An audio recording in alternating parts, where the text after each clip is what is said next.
Hi there, I'm Michelle the painter from Berkshire Paint and Sip, and this is Paint and Sip at Home.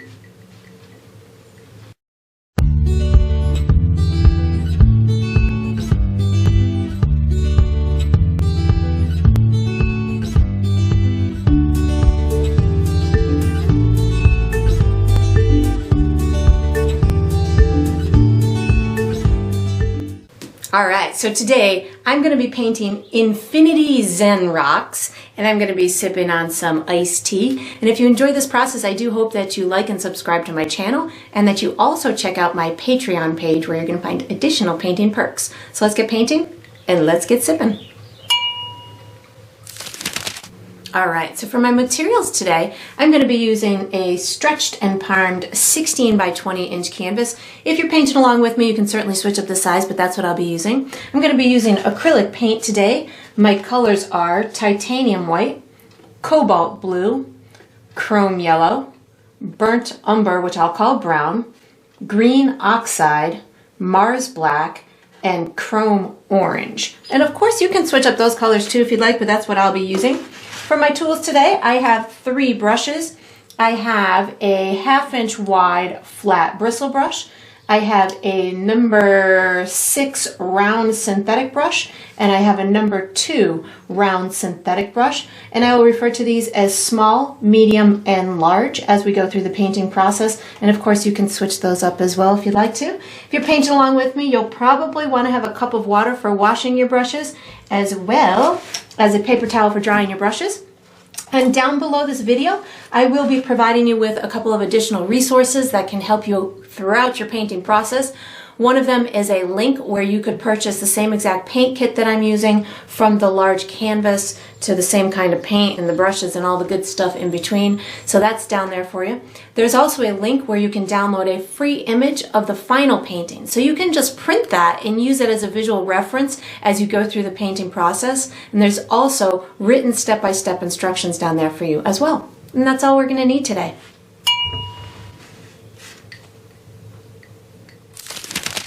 Alright, so what we're going to do for the first step is we're painting our background, which will include our sky and our water. We're going to be painting the entire canvas. I'm going to be using my large bristle brush. The colors that I'm using are brown, blue, white, and yellow. And how I'm going to do this is I'm going to have it pretty dark up at the top, especially in the top right-hand corner. I'm going to transition it down to a real light, just about white, down in through this area, and then I'll make it go back to a little bit darker down at the bottom, and then we're going to come back in and put a tiny bit of yellow in through the light area. So how I'm going to start this is I'm going to put blue, brown, and white on my brush all at the same time. It's going to be mostly white with a little bit of blue and a little bit of brown. You can always add more of the intensity of the color as you go through the process, but I'm going to start kind of cautiously with a little bit more of the white on my brush. I'm going to be using a left to right type of brush stroke. I think I want it a little bit darker, so I just added a little bit more blue and brown to my brush. And I'm going to be using this left to right crisscross type of motion to get the paint on there. This way it ends up looking like maybe there's some clouds just gently floating by, and maybe it's just giving you this nice gentle appearance of a soft sky in the background. As I'm coming down my sky, I'm going to stop picking up the blue and the brown, and I'm just going to pick up white with my dirty brush. And what's going to happen is my sky will get lighter and lighter as it comes down towards what I'm going to call the horizon point, which is going to be about 2/3 of the way down my canvas. You could certainly have your horizon point farther down or higher up if you want. I'm trying to get this to look more like an infinity type of pool where we almost can't see the horizon, so that's why I'm just making it go really light in this center area. And you can see I still have a little bit of blue just working its way off of my brush, which is great because that's going to give it a nice transition from the darker color up top down into the lighter color down below. And every now and again you'll see I'm kind of floating back up towards the top of my canvas just to kind of give it a little bit softer of a blend as it's drying, and then I'm just going to kind of continue on with my quest down below. And as I am passing this lightest portion of my canvas, I will start to pick back up the blue and with the brown as well, but I'm just kind of getting this big center area to be nice and covered. And now I think I'm going to start introducing back onto my canvas the blue, the brown, and the white. Since this is my darkest area up here, I'm going for the darkest area down in the bottom right hand corner. And then I can just keep adding to that story of that reflection is what we're in essence kind of emulating right now. And then I'll just get it to transition up until I kind of reach that lighter area, adding some more white to my brush so I can get these two sections to talk well together. And then what I'm going to do is I'm going to quickly just wash and dry my brush to get that to get the yellow on there, but let me just make sure I've got as much of this blue on here as I want. The reason I'm going to wash and dry my brush is because I have a lot of blue on my brush right now, and I want there to be a yellow spot represented, and if I went with blue on my brush and yellow, I'd end up with a big green spot. So I'm just washing and drying my brush real quick, and what I'm going to do is I'm going to put white with a teeny bit of yellow on my brush. So I'm picking up white. I know that this yellow is super duper vibrant, so I'm really just gonna put a teeny tiny dot on my brush. I can add more later if I want to, but it's gonna be tough to back it off if I have too much. I'm gonna go with my brightest area, which will be what it is now, right in through here, and I'm just adding a bit of this yellow hue to the area above it, or partially above it, and then I'll do the same thing in the water area down below. But I'm just kind of getting this on here, and then I'll do the same thing, pick up white with a teeny tiny bit of my yellow, just a little tiny polka dot on my brush, and just getting a little bit of that to be represented down in the water.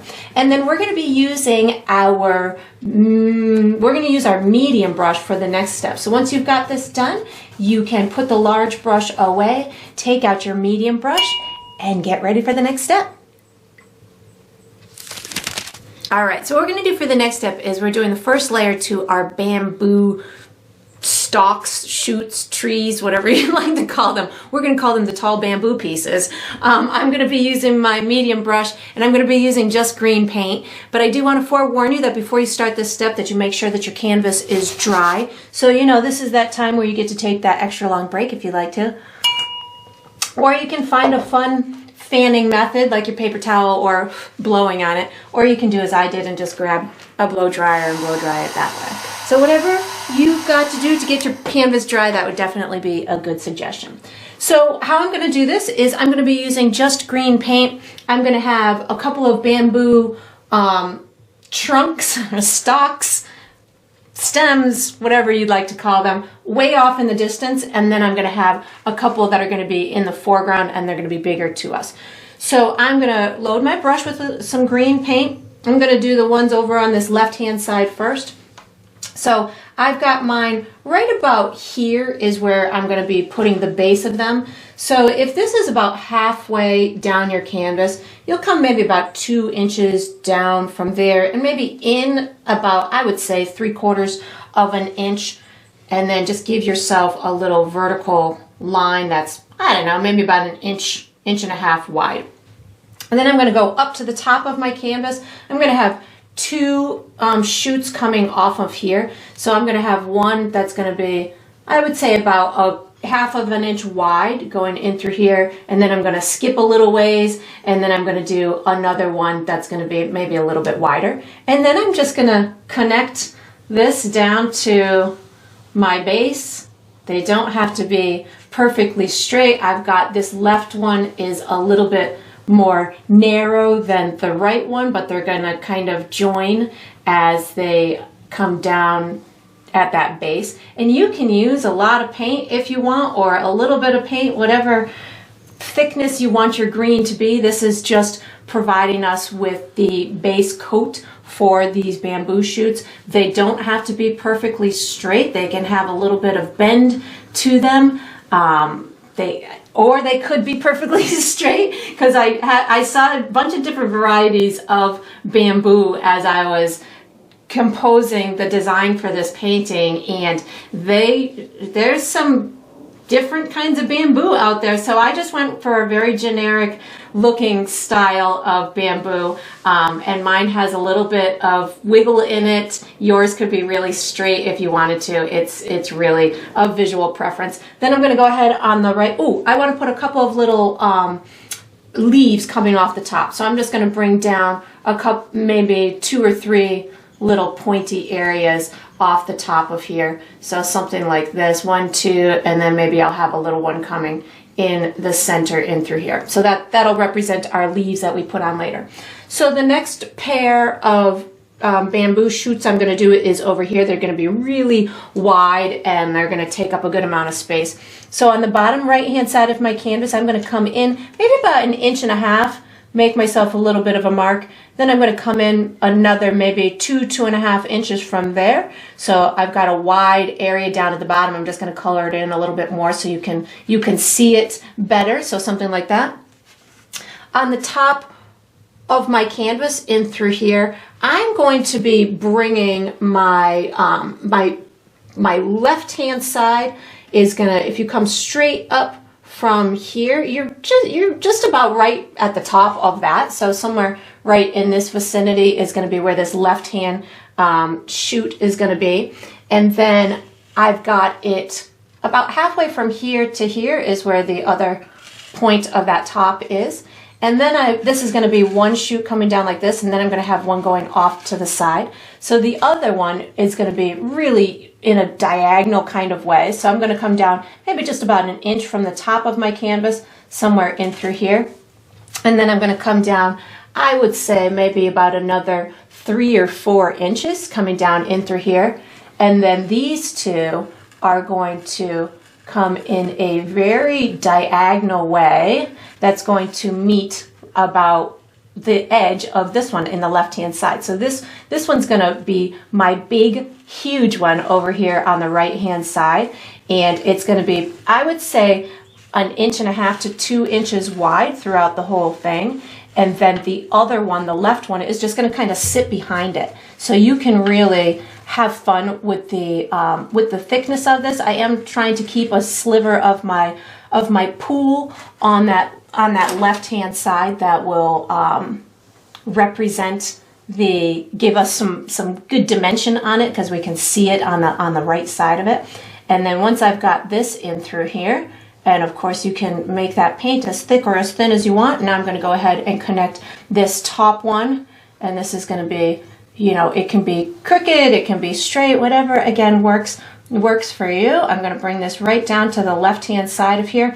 I am going to have, when I paint my dimension in these two bamboo shoots, I will be able to see a difference between the two of them, because I'm going to have some shadow on this back one. But right now you might lose a little definition between the two of them, so don't worry about that. I'm going to bring, they're going to split, or you'll see a split right around here, which is a little bit lower than you have your bamboo over on the right hand side. So you could come, or on the left hand side, so you could come straight over from here and then just come down just a little bit. That's where I'm going to have the two shoots split. So when I go to do my detail, I will put a little shadow back there. But right now I'm just having them split right about in through there, and then I can get this whole top one to just kind of merge in, and it can be wide, it can be thin, whatever is visually appealing to you. And I'm just going to bring this down in through here, and then I'm going to give myself a couple of leaves coming off the top of this. So I'm going to eventually have one just is going to overlap this piece of bamboo in through here. So I'm going to just take my paint and bring myself down a little bit of a point like that, and then this is just going to come and give me the edge of that leaf, and I'm just going to color it in green. And again, you won't really see much of the detail between these two yet because we haven't really added that. And then I'm going to go ahead, I'm going to come just to the left of here, somewhere in through here, and I'm going to bring myself a big kind of leaf just tipping its way down over through here, and then I'm going to come a little bit to the left of that, give myself the other side of this leaf. And your leaves don't have to be exactly the same shape as mine. You can have yours more wiggly if you wanted to, bigger, smaller. You could have more of them. They could overlap your stems a bit more, whatever, again, is visually appealing to you. I'm going to do one more leaf. That's going to be, I would say, I think I'll have this one come out in this vicinity, and maybe it's going to be a little bit away from that one, have a little bit of shape on the side over here. Not much, just a little bit. And then I feel like I want it to look like it's just coming from a central part up above out of my viewing range.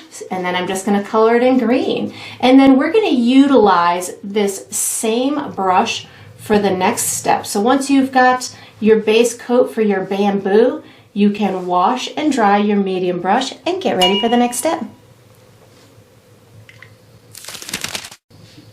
All right, so what we're going to do for the next step is we're putting the base coat of our rocks on. I'm going to be using my medium brush, and the colors that I'm using are black, brown, and white. And what I'm going to do is I'm going to pre-mix myself a gray color, so that's going to be the base coat for my rocks. And I have magically pre-mixed it so you can see where I'm headed. So I've got a gray color in through here. What I've done is I've taken a little bit of black and brown, so probably about equal parts of both black and brown, and then just add your white a little bit at a time. The white will easily take over and it could end up a little bit too light for you. So that's looking like a pretty good color, but I'm a little too dark, so I'm just adding a touch more, a touch more white, not too much, because I know how quickly it can go light. I know now I need a little more, but I'm just proceeding with caution so I can get it as light as I want without over lightening it.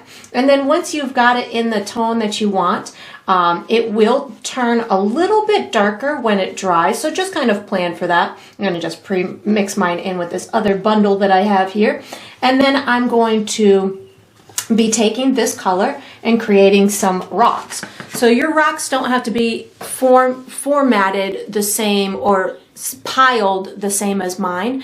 Just as you're creating it, what you want to think is could it balance? These are ZEN balancing rocks, so you don't want them to look like they're going to fall over. So as you're building, say, you can say, oh, well, this one might be skinnier on one end, but bigger on the other end, and you can visually balance it on your own. So what I'm going to do is I'm going to have two big ones at the base in through here.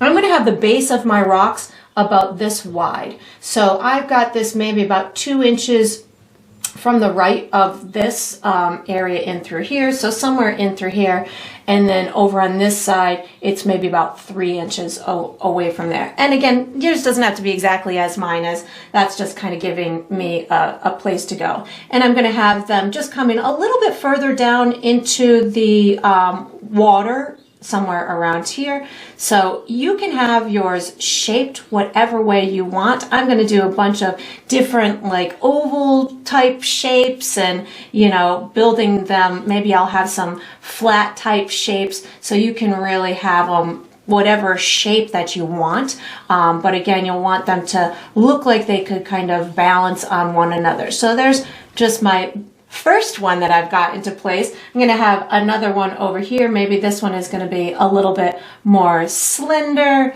This one I think I'm going to have coming in front of this one, which of course you're not going to be able to tell that really right now, but you'll be able to tell once we've put all of the detailed information on later, which will give us the dimensional elements to it. So those are my first two. I think my next one I'm going to have, actually I think I want this one to come up just a little bit more, because I want one to be diagonal in through this way. So I'm going to have another kind of pointy slender one coming in through here, which is going to balance on this rock, but I think I want this rock a little bit taller. Something like this. You can build them, you can make them bigger as you go. You feel the weight or the size of them as you go. So this one's going to be maybe somewhere in through here. It's going to be resting on top of this rock. Then maybe it's going to rest on this rock over in through here. I think I'm going to need it to be a little bit bigger on the left-hand side, so it looks like it can withstand some weight on top of it. So I'm going to build this one like this, and I'm just going to color it in. If you needed to, you could certainly utilize even a little bit of black on the fly just to tell yourself, oh, okay, that's an edge, this is an edge. If that's going to help you visually understand where your edges are, you could certainly do that just on the fly. Pick up a little bit of black or something to help you keep those rocks separate. And then I think I'm going to have a little tiny one, maybe in through, I think I'm going to have this one over in through here. So a little tiny one in through here, then maybe another one that's going to balance on top of that one. So something like this, and maybe this one comes way over, I would say, in through here. And this one's going to have maybe a little area that comes up and down. And again, these are rocks, so they don't have to be any perfect shape. You just want them to kind of look like they could balance on one another. And of course, the most important ones are going to be on the top, or that are going to give it that real effect of balancing. You can stop the tier whenever you want.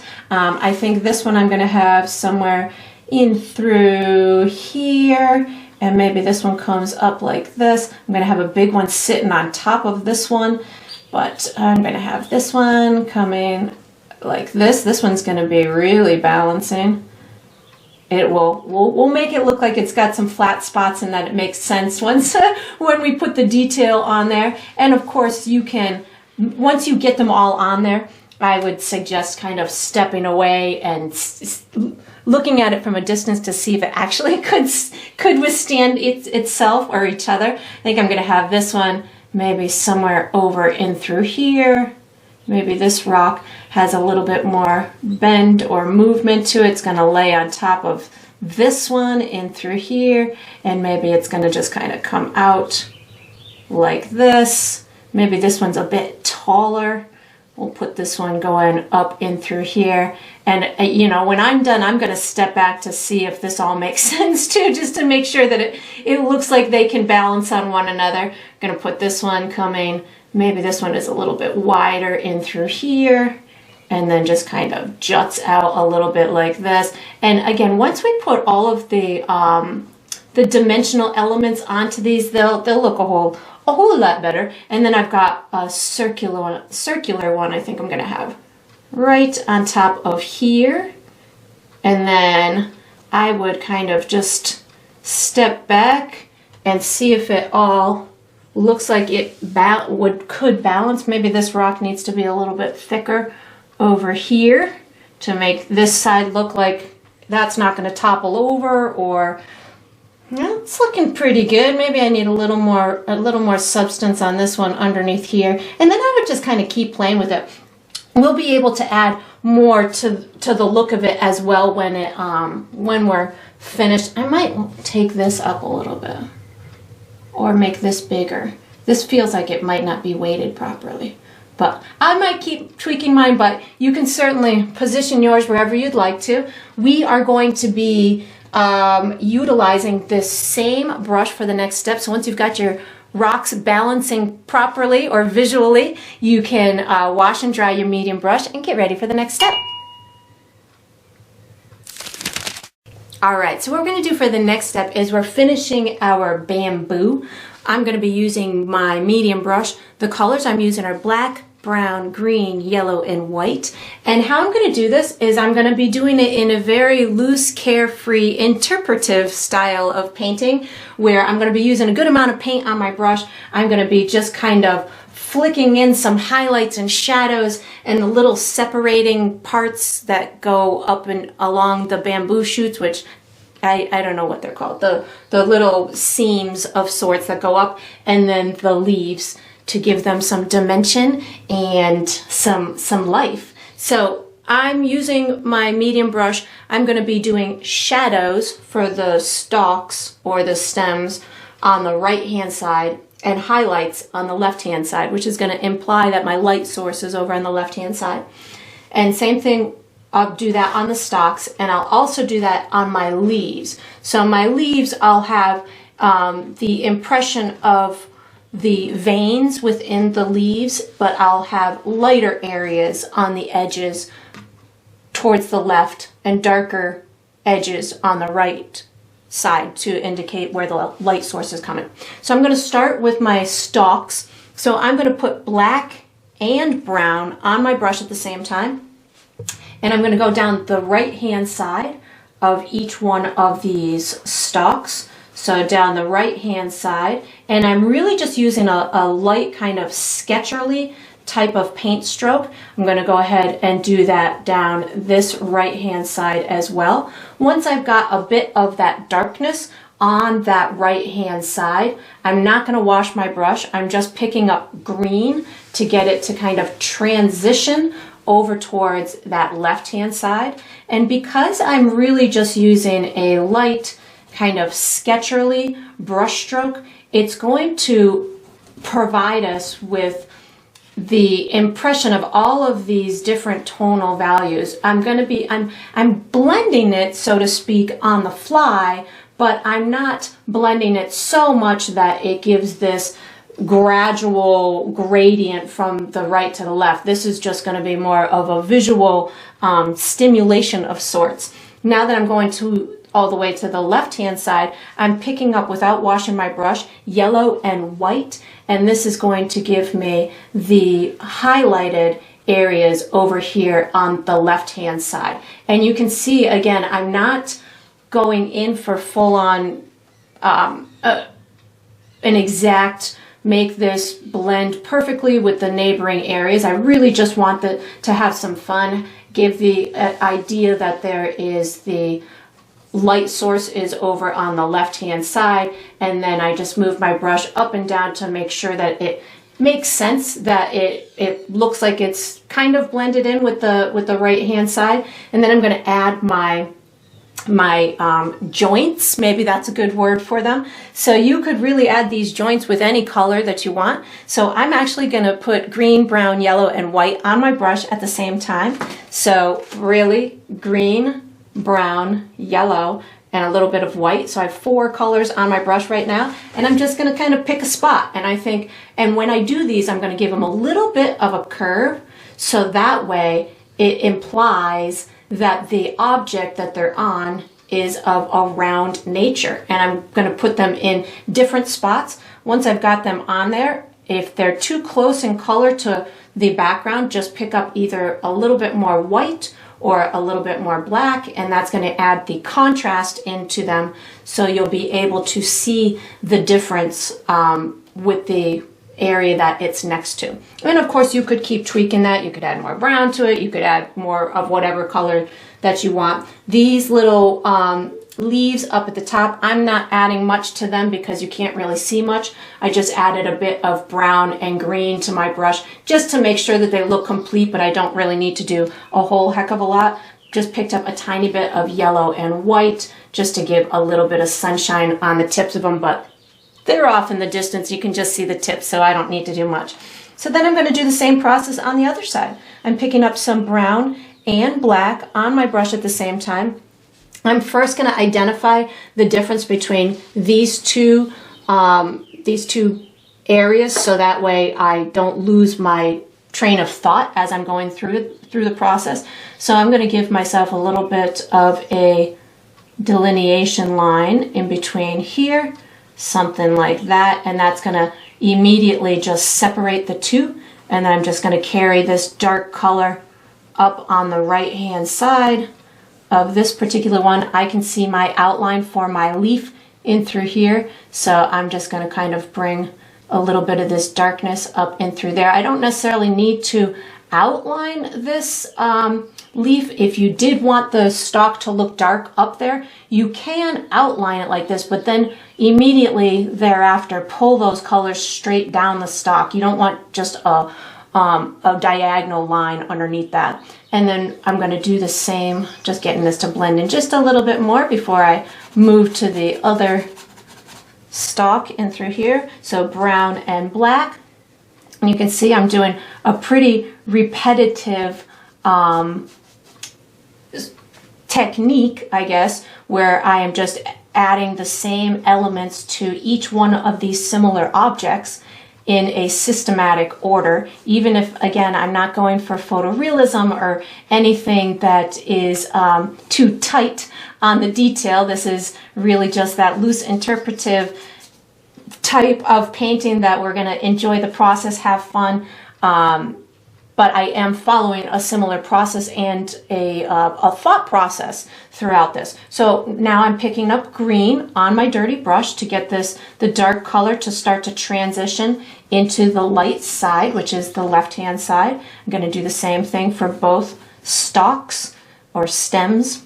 And then once I've got those talking to one another, now I'm going to start picking up, without washing my brush, yellow and white. And this is going to add that light color over on the left-hand side without having to do a whole bunch of detail. I'm just, again, implying to the viewer where the light source is coming from, which is adding this great dimensional element onto it. And again, if you go too light or too dark, you just make adjustments accordingly. And then once I've got that on there, I am going to add my little joints throughout the stem. So again, green, brown, yellow, and white, all on my brush at the same time.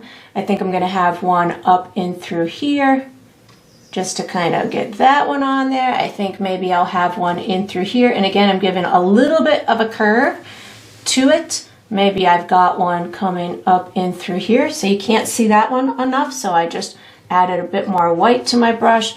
Maybe I've got one down. Let's put one way down in through here. And again, because I'm just having fun with this and I'm not needing to make it into a photo quality painting or a representation of a photo, I can keep playing with it. I just added some more brown to my brush. I can just keep adding these bits of colors wherever I feel is necessary. If I want this to look like it's popping out a little more, I can add a little bit more black to my brush and put maybe a little shadow underneath that I'm having a tough time figuring out what to call these things. The joint, I guess that's going to be my best word that I can use. But you can certainly just keep having fun with them. If I wanted to pop out a little bit more, I can put a little bit more white and or yellow onto it, and I just keep enhancing those areas until I feel like they're satisfactory on my painterly eye. So then up in through these big leaves, I'm going to start again with my black and brown to add my darkest areas.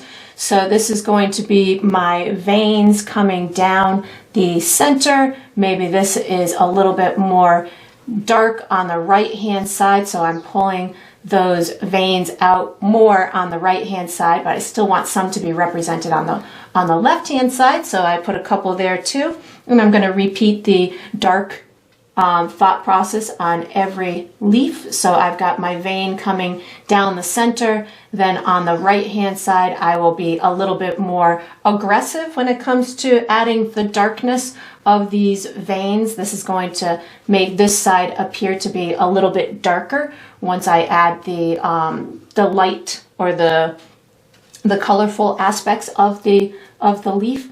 But on this left hand side, I'll be a little bit less aggressive. So that way, again, when I go to add the colorful information in a minute, I still will have the veins represented, but they won't be too bright on the left hand side.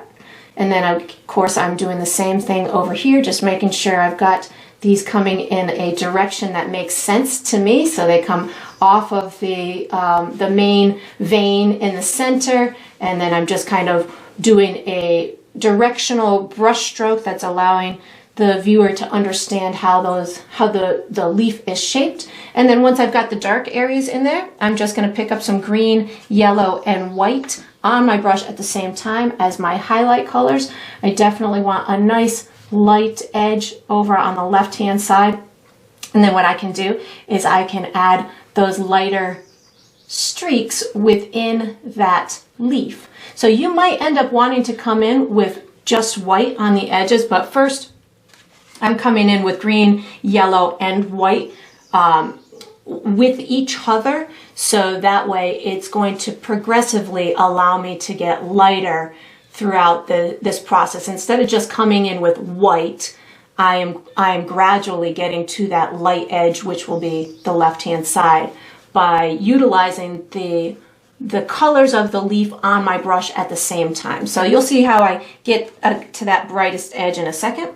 So again, green, yellow, and white, I'm going in for this one over here, more on this left-hand side, and then giving just a little bit on the right-hand side to make sure that you can see all of the colors and they make sense. And now I'm just gonna pick up just white. So this added bit of brightness along the edge is going to, again, just bring it to a little bit fuller of a look where it pops out of the canvas just a little bit more.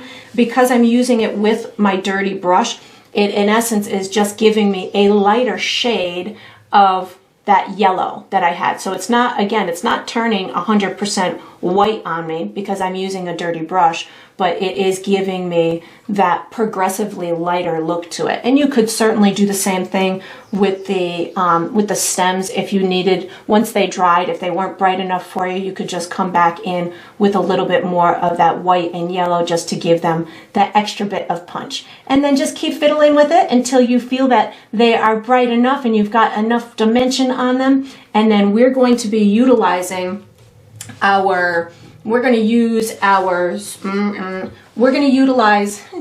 I love it when I know exactly what I'm going to do next. Let's utilize our medium brush for the next step. So you can just wash it and dry it and get ready. All right, so what we're going to do for the next step is we're painting the shadows under the rocks and of the rocks. So I'm going to be using my medium brush. I'm just going to be using black paint for this step because I want these shadows to kind of look clean, where you can really see the shape of the thing that is casting the shadow. So and it also is going to give us a delineation between one rock from the next. So if you wanted to, as you're going through this process, if you felt it easier to use the smaller brush, you could certainly do that. But what I'm going to be doing, I'm using my medium brush. I'm going to be putting a tiny bit of water. Oops, that was a little bit more than I anticipated. A little bit of water in some of my black paint. And then I take my brush and I spin it round and round on the side of my palette, so that way my brush becomes pretty pointy. And if you don't get your brush as pointy as you want, it doesn't have to be super duper pointy, but enough where you can control where it's going on your painting. And then I'm assuming that my light source is up in the top left somewhere, so it's going to cast all my shadows kind of on the underside and to the right a little bit of all of these rocks, and it'll cast a shadow also based on the shape of the rock underneath. So I'll explain it as I go.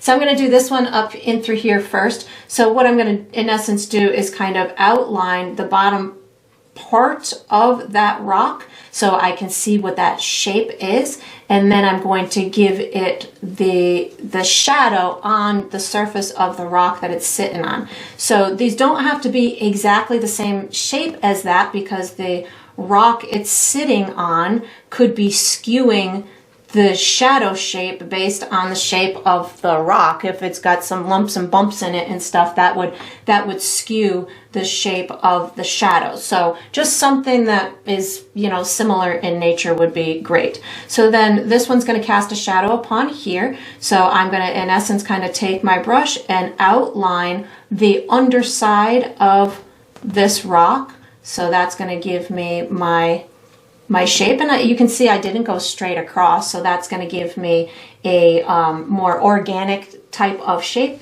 And then I'm going to just kind of shape the the edge of my shadow on the next rock, I feel like the shadow would drop down this side of the rock, and that's going to give the viewer the illusion of shape for this rock here, because it's taking the shadow from here and it's casting it all along the edge of this one in through here. So you can really dictate a lot to the viewer's eye as to where these shadows are placed and stuff just by how you cast it upon the one underneath it.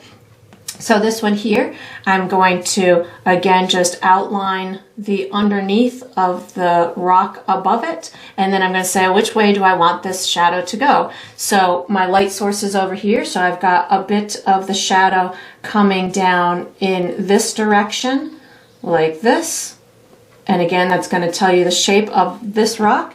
And then I've got a little bit of it cast on the back side of this rock in through here. So that's going to tell you, okay, this rock is higher over here and it kind of droops down a little bit. So I'm going to do the same on this little guy here.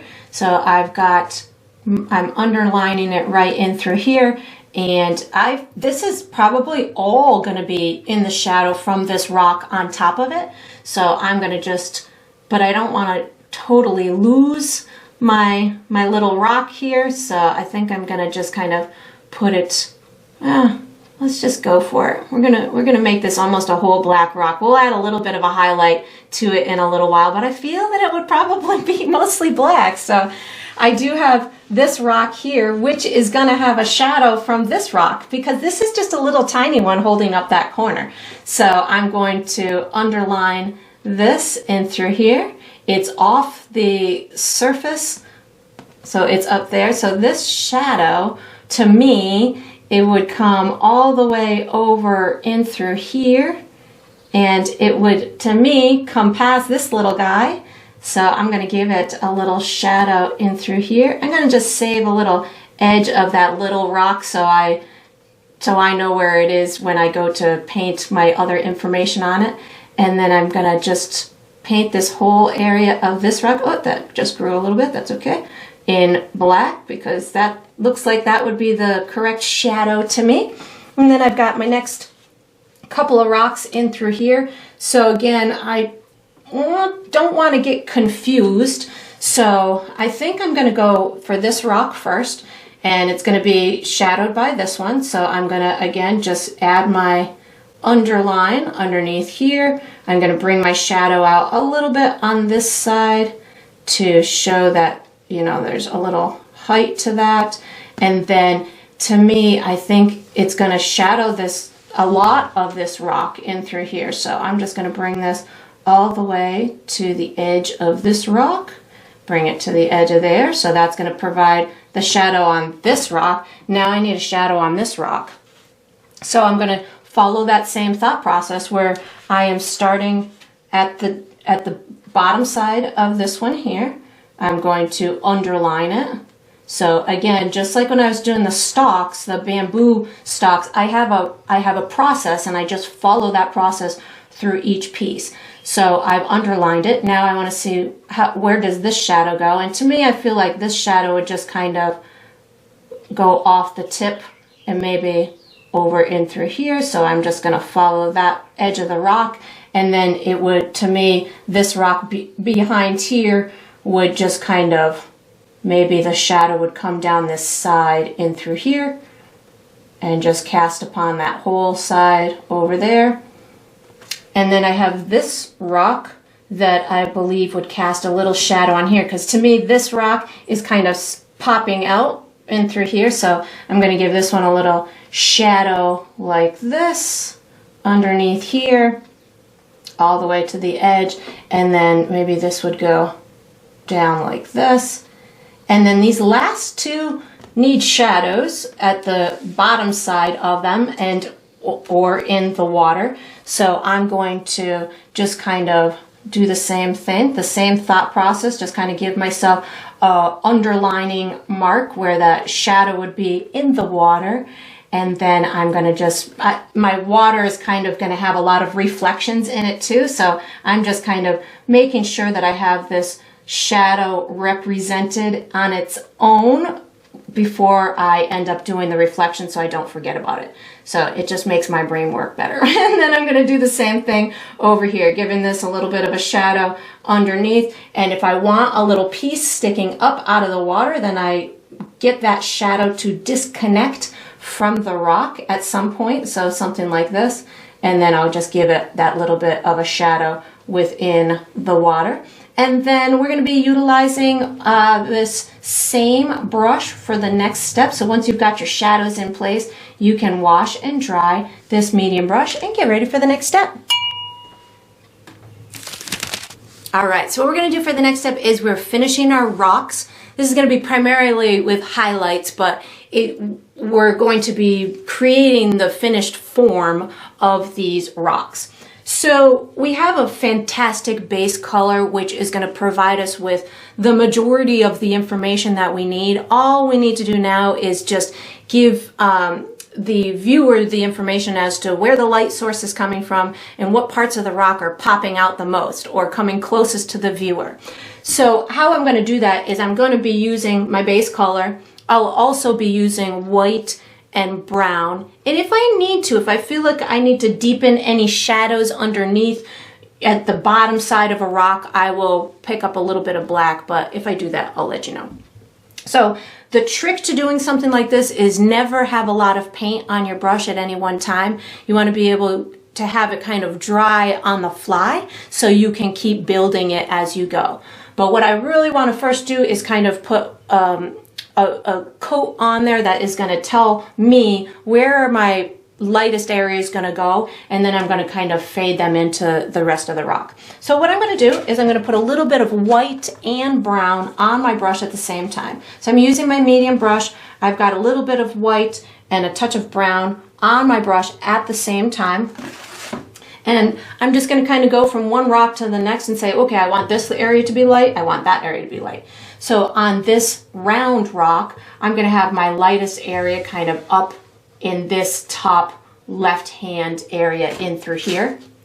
And then what I'll do is I wipe my brush off on my paper towel and I just fade it into that brown area that's sitting around the edges of it, or the gray area, sorry. And if you are unable to just kind of get it to fade in on the fly, what you can do is pick up some of that original gray color and just get it to intermingle with it a little bit. And the beautiful thing about rocks is they're bumpy. So you don't need it to be a smooth gradient. This is one of the funnest objects to paint with these gradients because they don't need to be of a perfect sort. So this particular rock here, I'd like it to pop out a little bit in through here, as well as on this back side. I want this back side to catch some of this light. So I put my lighter area in through there. And again, I'm using white and brown on my brush at the same time. You can even get there to be like this edge going along the side if you want to, just kind of put a little bit of brightness in through there. And then again, if you needed to, you could pick up some of that original gray color and just get it to blend in a little bit wherever you feel is necessary to do so. So this rock in through here, again, I'm just going to rinse and repeat. I'm just doing the same step or the same process for each one. So I want this one to kind of look like it's bumping out like this. So I'm going to put my light area in through here. And of course you can elevate it and make it look even brighter, but I'm going to come back with a second pass once I've got all of my shape in place. Then I will come back with a final pass with a real brighter highlight. But right now I'm just doing the white and the brown to tell myself where I want these light areas. So this is going to be kind of coming in through here, and of course this is going to tell the viewer again the shape of that object, where it bumps out the most, where it's dipping in the most. And then I'm just getting that light area to kind of blend in with my original gray. And again, I'll come back in a minute with that next pop of information. So white and brown is where I'm going. And again, I don't have a ton of paint on my brush. I am using a thin-bodied student grade paint, which allows me to kind of it stays wet a little bit longer because it is a little bit more on the fluid side than a heavier bodied paint. But if you're having difficulty keeping your paint on the fluid side as you do this type of step, you could certainly add a touch of water on your brush, or you could add a little bit of liquid medium to your paint mixture. That will help it stay a little bit more fluid as you're attempting to add these dimensional elements to it, because one of the keys is that you want it to look natural, like these colors are talking to one another and they're gradually working their way into one another. So in order to do that, the paint should be, kind of on the more fluid side in order to get it to blend around those edges. So once you've got the designated light areas, which I feel like I've pretty much accomplished, I just want to get this blend a little bit better as I'm going around this corner in through here. Now that I've got my light areas, now I'm going to go and do a final pass to do any last details that I want. So usually on rocks, I like them to look very natural and have neutral organic tones to them. So I'm going to be using a lot of brown on this next pass and white, but more on their own. So I'll be using brown. Like right now, I just touched my brush in some brown. So I'm going to put some brown tones on this rock in through here, and then I will pick up just white paint and give it that bit of extra brightness on the top where I want that extra bit of highlight to appear. And then I would just kind of keep filling with the whole rock until it looks textured enough for me, till it has that 3D dimensional element that I'm questing for. If you need to or want to, you can also bring in a little bit extra darkness. This is where I'm bringing in black, so you could see if I wanted this right hand side to look a little bit more shadowed, I could bring in a little bit more black on that other side of the rock, just to make sure that it it reads as having that extra darkness on that right side. And you could do that with all of your rocks. You could put that extra bit of darkness over on that right hand side or on the underside of them. So you can certainly play with them in that way. And then what I'm going to do is I'm just going to kind of keep going through each one to add as much vibrancy as I want. Sometimes you'll see my brush is just kind of doing a little tapping motion, because that's going to allow me to give it a little bit more texture where I want it to look like that rock is a little bit rougher and has more information on it. So you can feel free to get yours to have as little. Yours can be really smooth. I saw some of these ZEN ROCKS that looked as if they had been polished and they were just super duper smooth. So for me, I love the wild side of nature, so I always tend to steer more towards the rough and gruff and tumbled and weathered type of pieces of nature. But if you want yours to look pristine and smooth, that would totally work, but just provided you can add those dimensional elements to give it that look of balance and the natural shape and form of them. And then I'm just going to kind of keep fiddling with these. I'm feeling like they're looking pretty good at this point. I've got some good texture on them. I'm going to let my brush kind of go wild here in a second, adding some more highlights to these edges.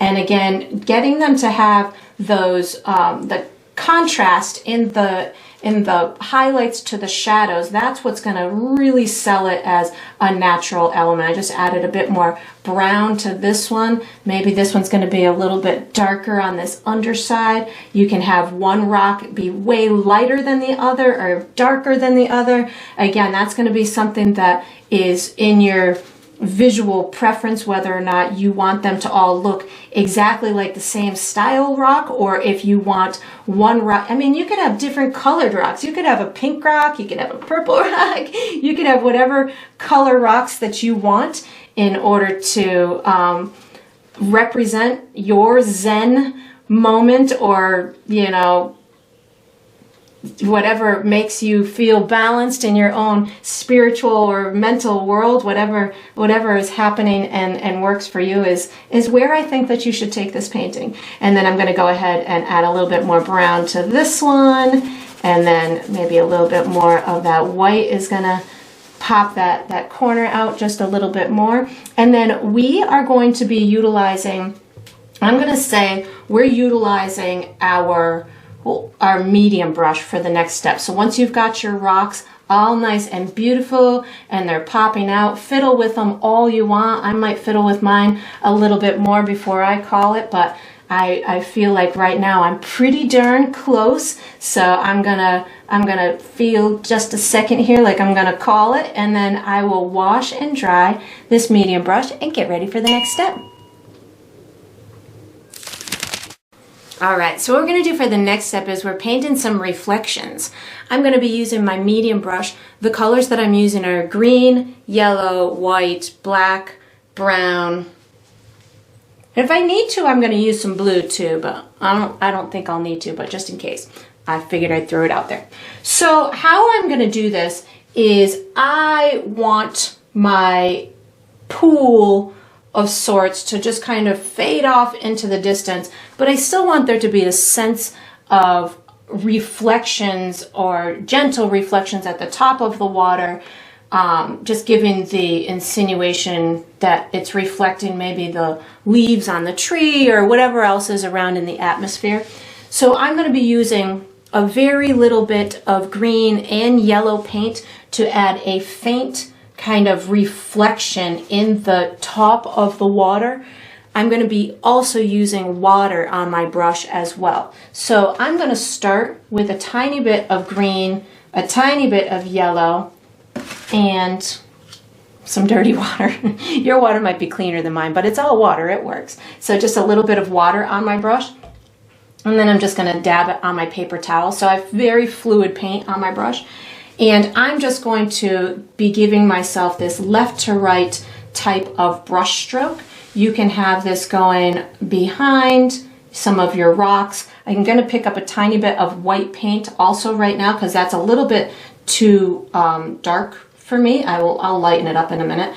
And I'm going to just bring this down in a left to right. Let me just make sure I'm bringing it over the same height on the other side. So I'm using my brush as a measuring tool, so somewhere in this vicinity. I'm going to pick up a little bit of white. I really want this to be very faint and not invasive at all, so I'm just kind of bringing this in. A little more white is going to help me out because, again, just want it very, very faint for me visually, something like this. And if you bump into your rock, you can certainly modify that in a minute. And I'm just bringing a bit of these colors down into the water, a bit in through here. And again, not too much on my brush, just a teeny tiny bit, a little bit more water will help me to get these bits of streaks and information in through here without overdoing it. And then what I'm going to do, I just added a bit more white to my brush to get this in through here. Then what I'm going to do is I think that's all I'm going to do for that part. I'm going to add my reflection of this bamboo shoot. I'm going to have it coming off in this direction in through here. So I'm just going to wash and dry my brush real quick, and I'm going to go from dark paint to the light paint.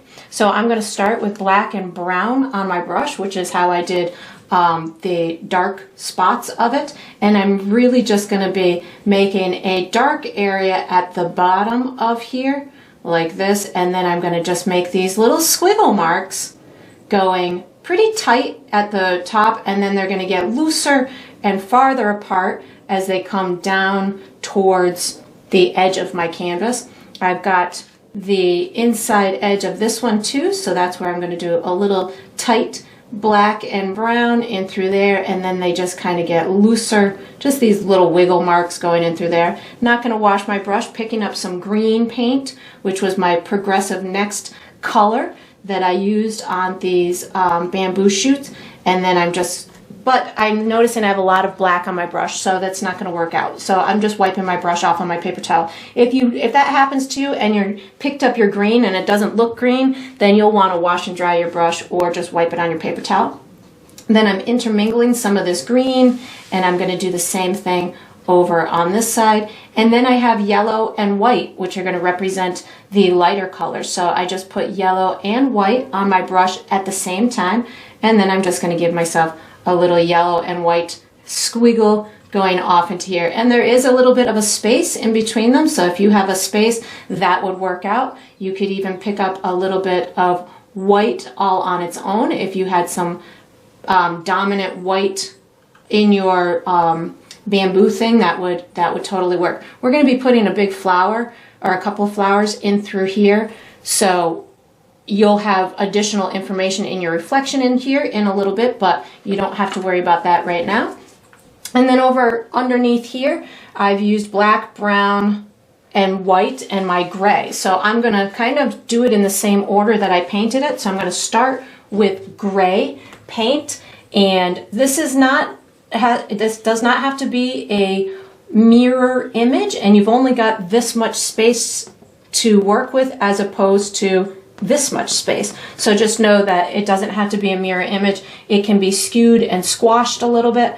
I'm just going left to right with these little squiggle marks, which are going to give me the impression of a reflection and still have some of that water color in there as well.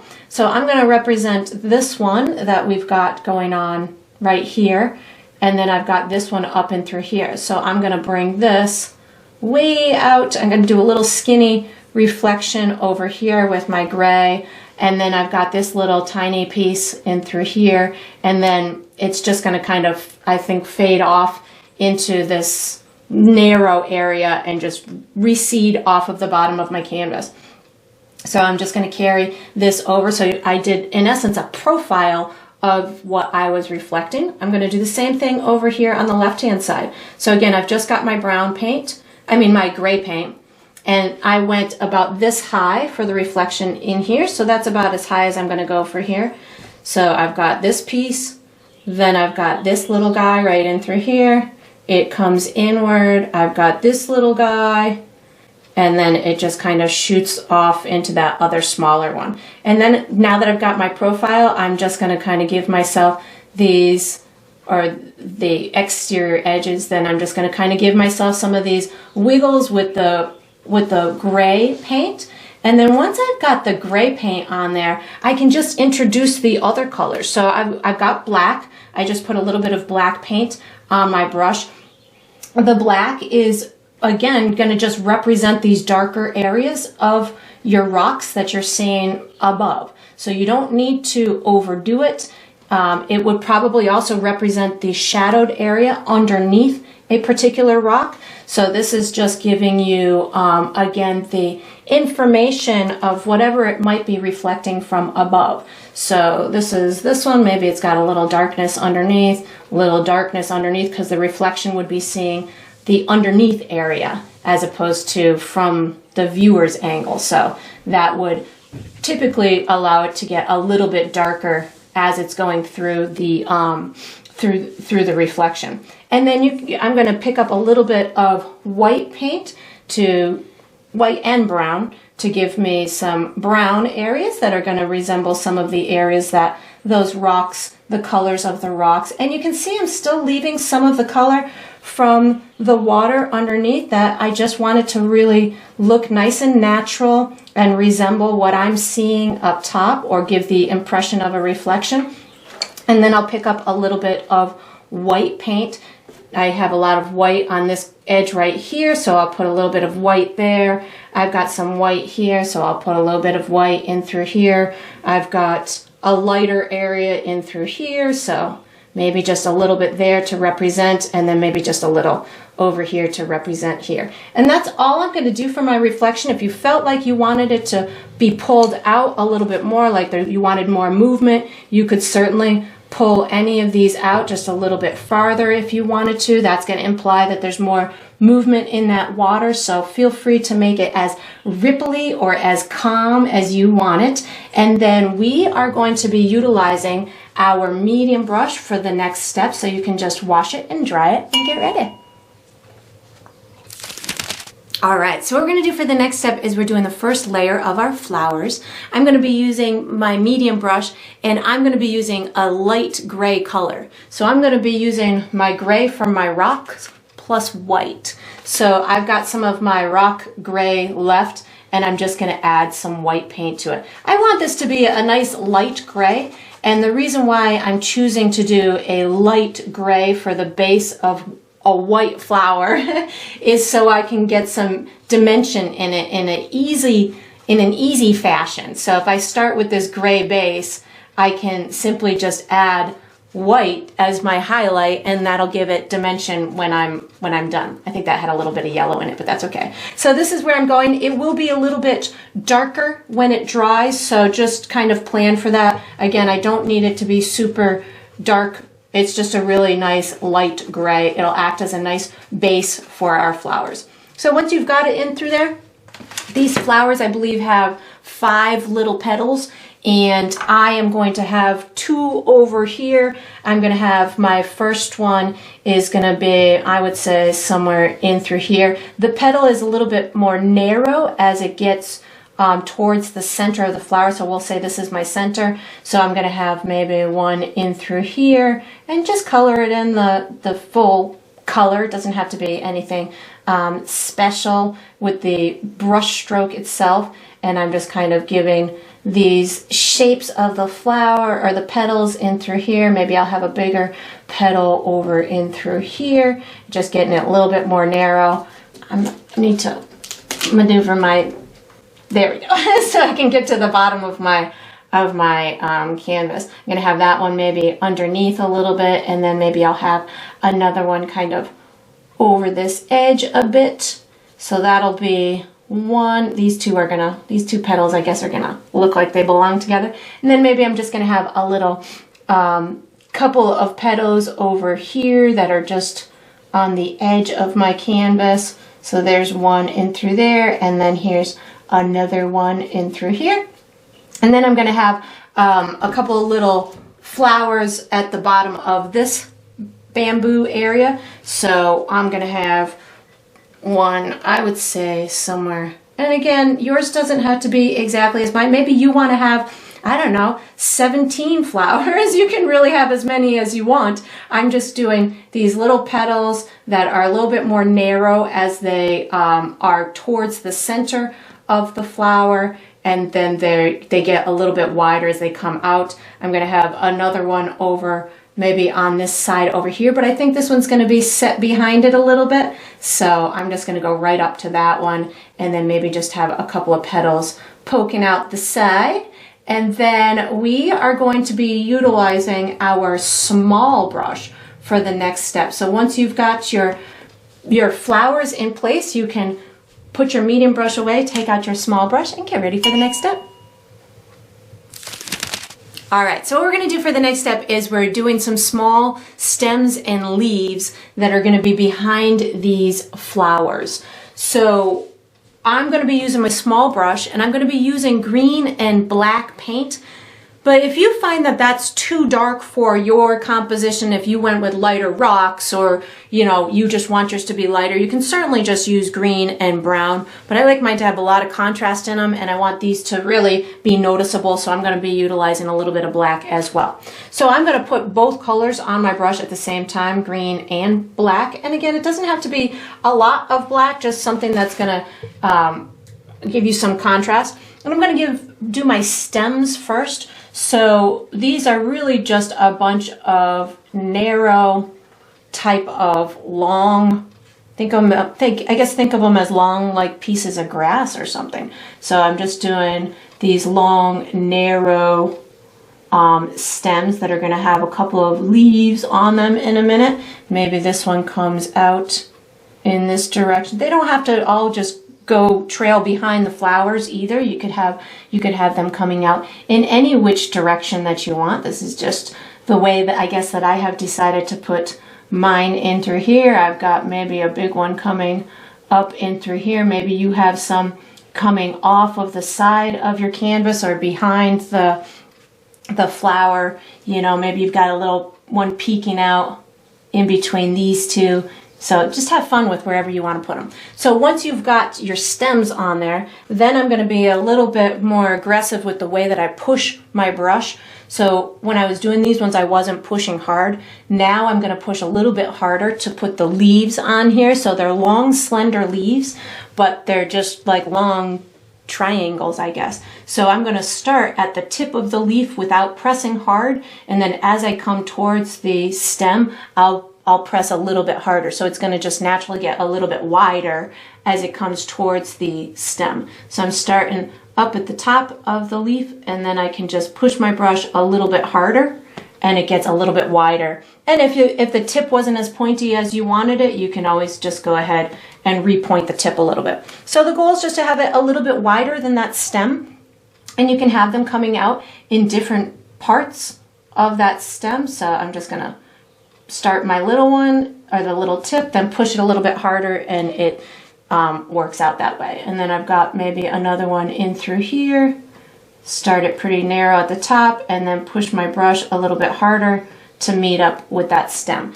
And again, you don't have to have them coming out in the same exact spots that I do. You can certainly make yours come out in whatever way that you want, but if you've got them a little bit wider than the stem, it'll make it look like it's a separate piece.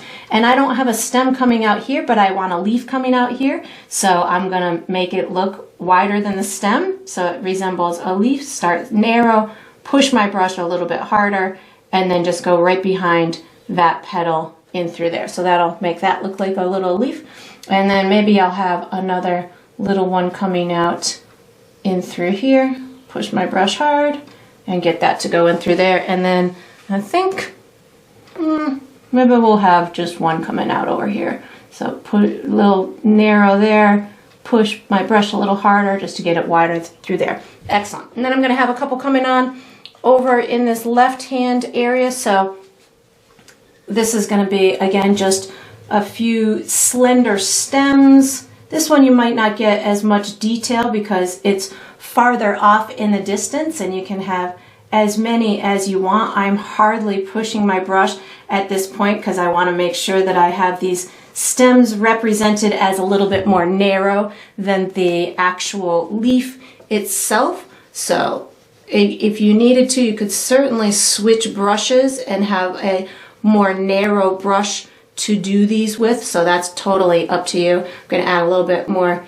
information down here just to give myself some more depth, I guess. And then I'm going to go ahead and put a couple of the leaves on. So I'm going to just take my brush and push it just a little bit harder. Again, these are much smaller. They're off in the distance, so I don't really need to do a whole heck of a lot to them. Just give the implication or the, impression that they are, in fact, a similar structure to the ones that I had over on the right, only these ones are farther away. And then we're going to utilize this same brush for the next step. So once you've got your leaves and stems all nice and done, you can wash and dry the small brush and get ready for the next step. All right, so what we're going to do for the next step is we're finishing our flowers. So I'm using my small brush. I'm going to be using brown, orange, yellow, white, and probably some of that light gray as well. So how I'm going to do this is I'm going to first add the shadowy areas to the flowers, which is going to be that center area and the area where the petals separate. Then I'll probably add some highlights, which is going to be the white where the petals will pop out the most. And then I'll come back in and add some final details in the center of the flower, which will be with that orange and yellow, and maybe a little brown too. So how I'm going to do this, I'm going to start with just a little bit of brown paint on my brush, And I'm going to give myself a dark little center area. If you find that you still have some wet paint on your petals themselves, just paint it in. It's fine. And then once I've designated where my center is going to go, I start separating my petals. So I want this one maybe to lean on top of this one, so I can take this and just kind of give myself a little bit of a shadowy area in through there. I'm going to pick up some of my light gray now that I started, because I feel like I want this to blend in a little bit. I'm going to take maybe this particular petal in through here is on top of the next one, so I'll put a little bit of brown as the shadowy area underneath or between the petals. So I think I picked up maybe a little gray by accident, the dark gray by accident, but that's okay instead of brown. So I'm using my brown as the color that is going to separate my petals. Let me move this like this so we can see it a little bit better. So it's acting as the information to say this one is on top of this one. This one is going to be on top of this one. So I'm going to put a little bit of brown on the petal that is underneath the next one. So I've got a little bit of brown on there. I'm picking up a little bit of my light gray just to make sure that that brown blends in. And that's going to dictate to the viewer, okay, here's my center. This one's on top of this one. This one's on top of this one. This one's on top of both of them. This one's underneath both of these two. And then you can add any other little information in the center of that petal if you wanted to. If you feel that you want that petal to dip in a little bit, you can certainly add a touch of that brown or gray in the center of it.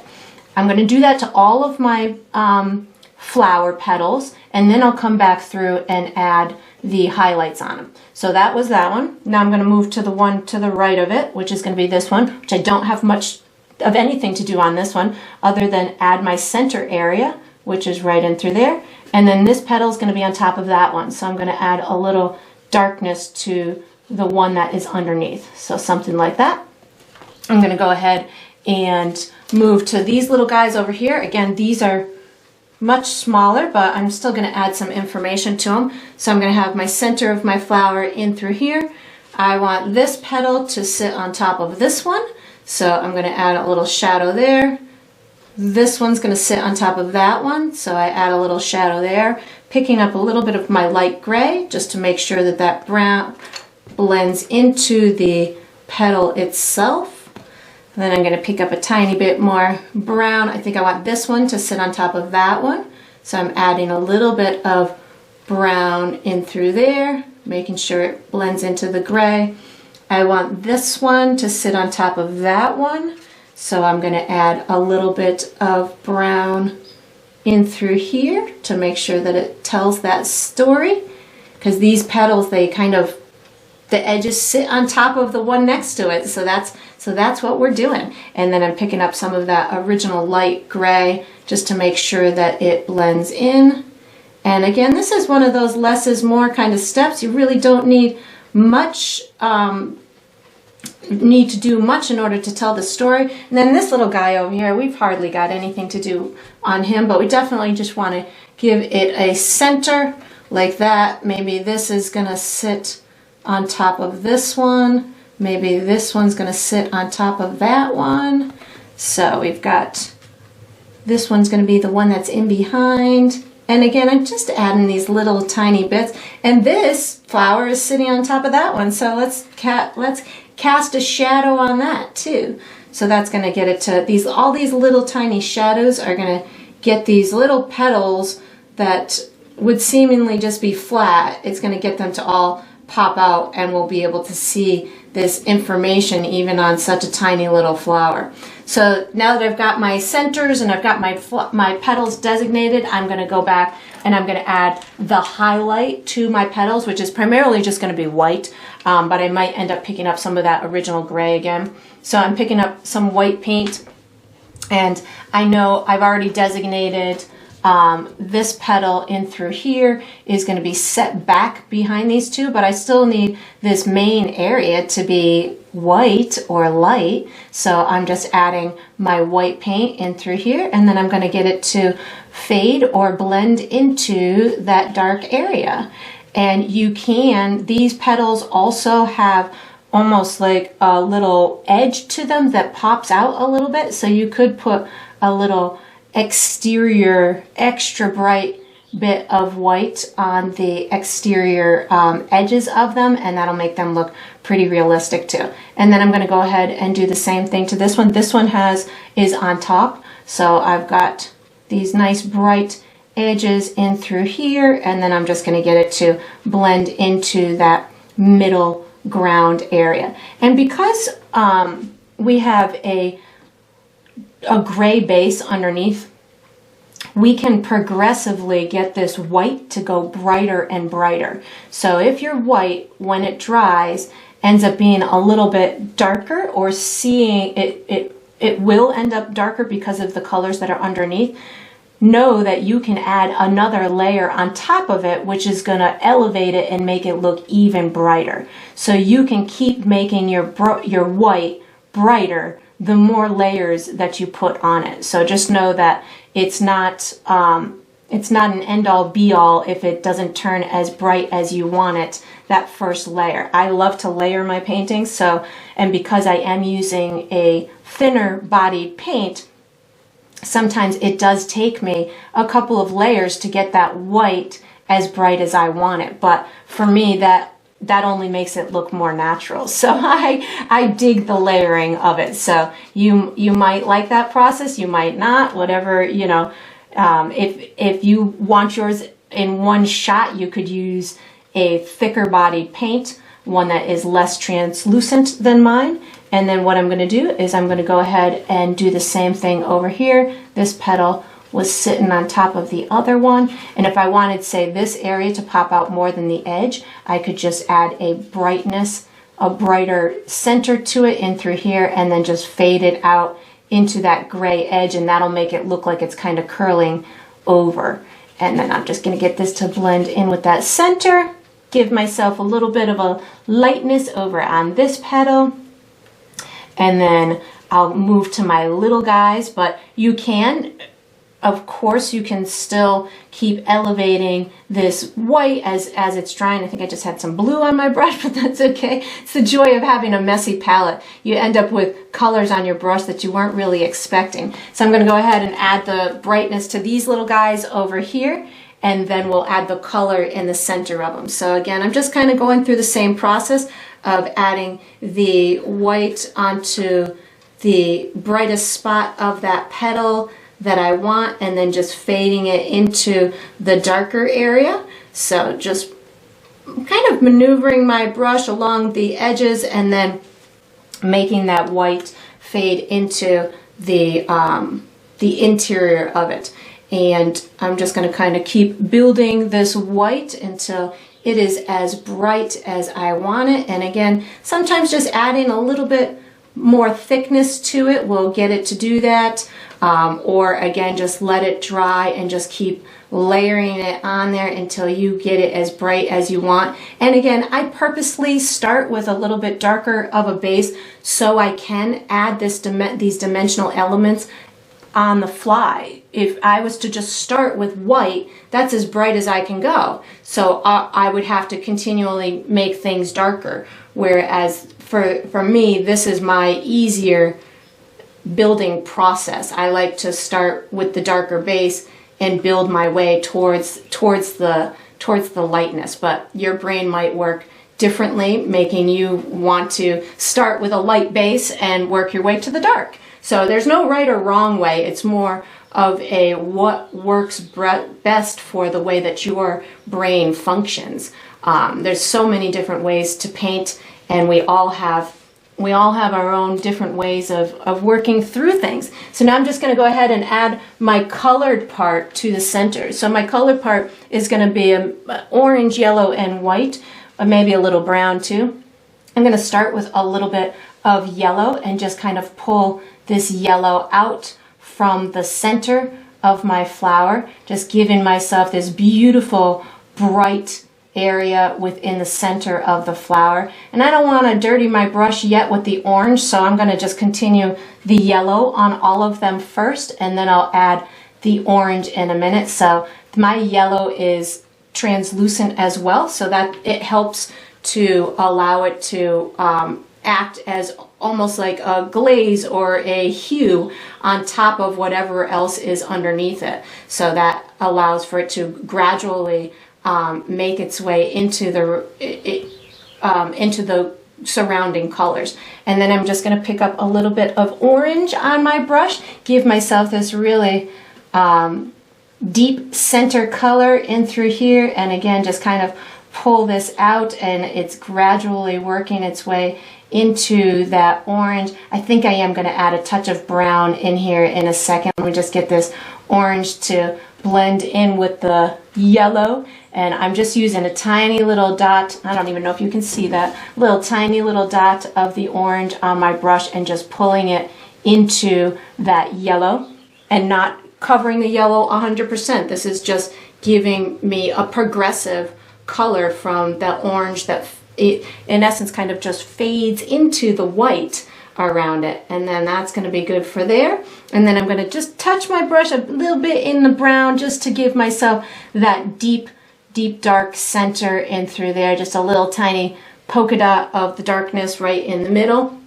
And then I need a little reflection on these guys right in through here. So I'm just going to pick up some of the light gray and maybe a little bit of white and just give it a little, you're not going to see a whole heck of a lot of it in through here. What's going to tell the story of the flower is a little bit of that orange, because it's the only color that is different than the rest of the reflective information. So I just put a tiny bit of orange on my brush, a little bit of orange, and maybe a touch of the bright yellow next to the orange would tell a good reflective story. And then we have one little step left to go, and that's going to be with this small brush. So you feel free to just kind of keep tweaking your flowers as much as you want to tweak them. We are going to use the small brush for the next step, so you can just get ready. All right, so we are on to the final step. This is the final step of every painting, which is to sign it. So I usually sign mine in the bottom left or the bottom right. I'm going to be using my small brush. I'm going to be utilizing black paint for my signature. I'm going bottom left. I sign mine with my initials, but you could certainly sign yours with your first name or the date or a symbol or whatever you'd like for your identifying mark to be is totally fine. And that is going to conclude this painting. I hope you enjoyed the process. I hope you painted yourself a very Zen friendly creation, and I look forward to painting and sipping with you again sometime.